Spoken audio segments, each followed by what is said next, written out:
Hi, my name is Nathalie Ramirez, and I am extremely passionate about all things in the medical field and all the technological advances that come with it.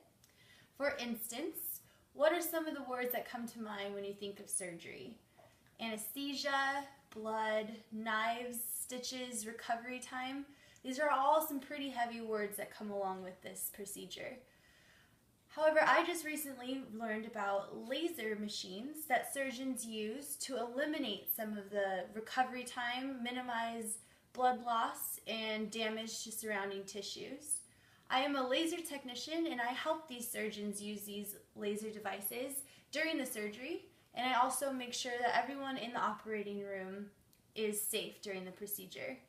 Now, these lasers, they have the ability to precisely focus light into a beam that is able to gather a bunch of energy to one spot. For instance, we use 3 different types of lasers. We have a carbon dioxide laser, a holmium laser, and a KTP laser. And these lasers all operate at different wavelengths, which allow them to do separate things during a procedure. So our carbon dioxide laser, it has a wavelength of 10,600 nanometers, and this is a type of wavelength that is strictly absorbed by water. So for instance, if there is a tissue of interest and we only want to focus on that tissue, we want to treat or remove that tissue, the water in that specific tissue will absorb the energy from the laser, it'll evaporate, and that piece of tissue will just fall off, and none of the surrounding tissue will be affected. For the carbon dioxide laser, we're able to adjust the size of the laser, the shape of the laser, and what power and energy goes into it. Our next laser would be the holmium laser. It has a wavelength of 2100 nanometers, and it could do the same thing that the CO2 laser does, except it has a smaller wavelength, and so it's a little bit stronger, and it allows destruction of kidney stones and bladder stones. And the last laser we have a KTP laser, which is one of the more intensive lasers that we have. It has a wavelength of 532 nanometers, which is green light. And what this one does, this wavelength is absorbed by hemoglobin, which is the component in your blood.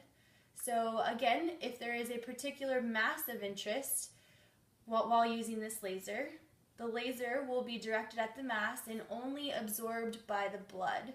So the blood absorbs the energy, the blood supply is cut off, and then that mass just dies and falls off as well.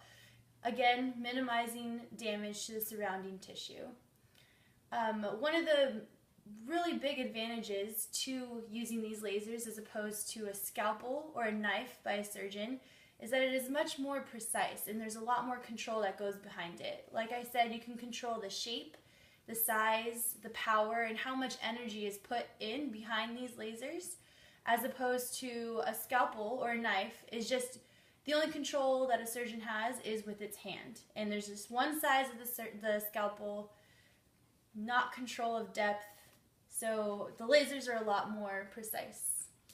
And some of these advances that I see in the operating room really open my eyes to a lot of things that doctors are really trying to do to help minimize, again, recovery time, blood loss, and a lot more risks that can go on with traditional surgery.